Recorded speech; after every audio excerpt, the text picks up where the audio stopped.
Hey guys, Savage Warrior here, bringing you some Boom Beach and revealing some of the most highly guarded strategies in this game, including some of the hardest new bases such as Cooker and Fang. I am really honored to have been given permission from the #1 ranked English-speaking task force Earth to share with you their strategies in yesterday's operation.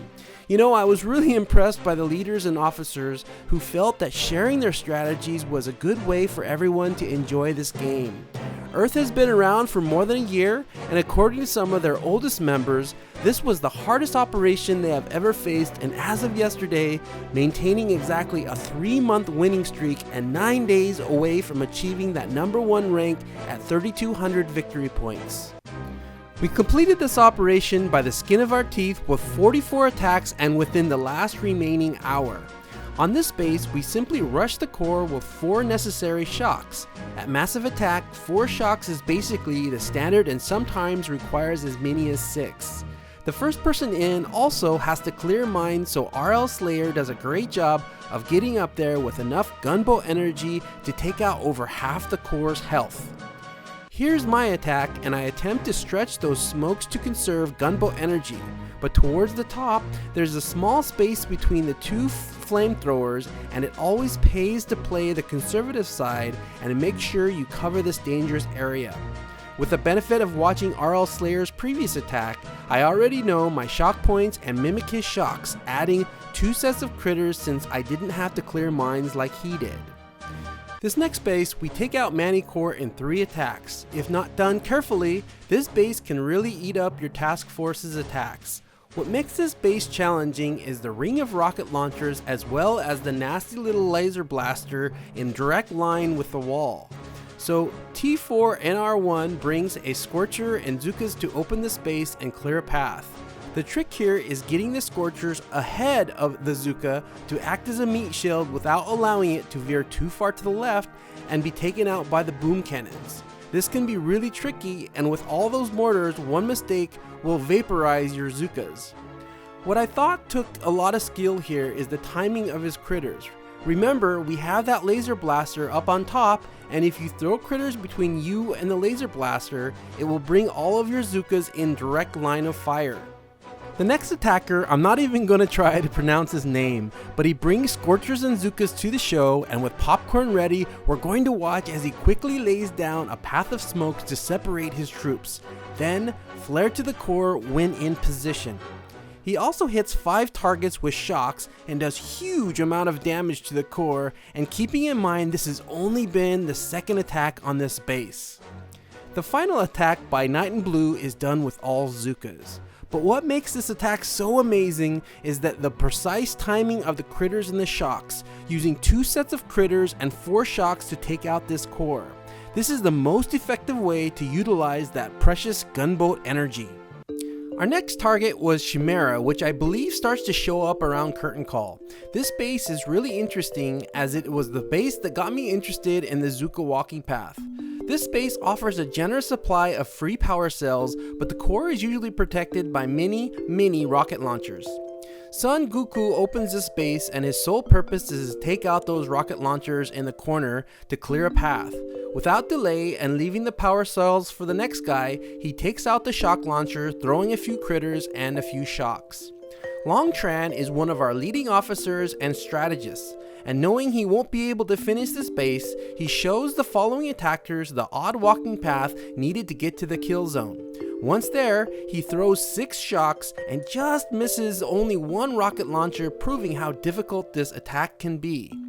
Finally, our very own Hammerman finds his way to the kill zone and lays down 6 perfect timed shocks to finish this base.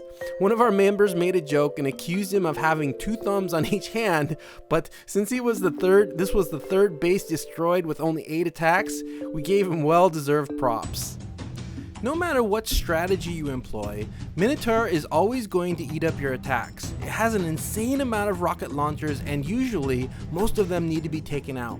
In our case, we hadn't even got to Cooker or Fang, let alone strategize, so we used 168 intels to sabotage, which is a little bit expensive, but needed to conserve as many attacks for other bases.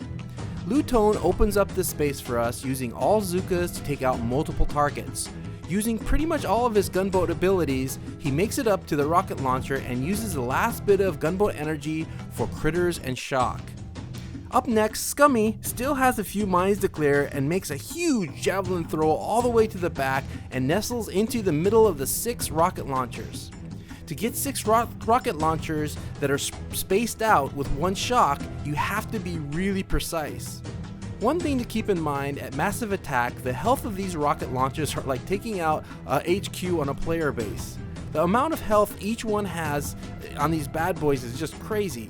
Hammond here just misses one of the rocket launchers and only allows him to take out 2 of them. This is an example of something we've all done, trying to zoom out and instead deploying smoke. This is what happens to Peter, but no one blames him because, it's just part of the game that we've all learned to overcome. Barrel finishes off the last remaining 3 shock launchers below and sets the stage for the next following attacks. With 12 rocket launchers destroyed, let alone the one that Lu Tone took out in that first attack, Secret Service can now take out the remaining set of 6 rocket launchers and tee it up for the next guy to finish the base. So finally, after 6 attacks, all you need to do is crowd yourself in the uppermost corner, shocking and taking out the furthest rocket launcher one by one, and then after everything is cleaned, you can take out the core pretty easily. So the last 3 remaining bases are all new additions since the update. Strategize isn't as technical as the other new bases, but a mammoth to take down. This is because the core is well protected and the shield generators must be taken out and located in all 4 corners of the base. Especially the back cornered shield generators are very well protected and require at least 4 shocks while having to smoke your way back there. In addition, there is strategic locations that must be eliminated to reduce the amount of shocks necessary to take it down. So what makes the back so treacherous is that you can't oversmoke if you want to have enough gunboat energy for 4 shocks. This shows that it only takes 1 Zuka to take out an entire boat of troops, and not calculating how much gunboat energy you need for that 4 shocks once you arrive to the destination can leave you empty-handed. Any opportunity to conserve an extra smoke and maximize the full diameter is important, knowing that there are some defensive structures that you can take more risks, while others, such as flamethrowers, it's better to be conservative. And when you finally arrive and before you throw the entire kitchen sink, it's necessary to understand that different defensive structures have different recoil time. In other words, pay special attention to the timing of when critters and shocks are thrown. There's a reason why some targets are shocked first. Machine guns and flamethrowers, for example, shoot on sight, whereas rocket launchers, for example, take time to target you. You really only have a split second to get all your shocks off, especially if you throw more than 4 shocks, but it does make sense for you to focus and sometimes hit the more difficult shots off before throwing shocks at any other necessary locations. Cooker is a fun base to both play and watch. This gives opportunity for those pure scorchers and full grenadier attacks. In fact, they're quite essential. Unlike Strategize, all your shield generators are on the beach, which leaves them open for grenadiers and Zuka rushes. As for the shield generators to the left, not a lot of smoke is required, so you have plenty of gunboat energy to shock all the rocket launchers. The shield generators in front of the core can be taken out by grenadiers, and finally, the core should be taken out by fully upgraded scorchers. I'm really glad Supercell introduced this base because I feel they made an attempt to diversify the troop mix in high-level operations. If you've noticed, up until this base we've only really seen one troop type, the full Zuka attack. But things here are about to change in this last base I'm about to show you, and maybe the most difficult base in the game.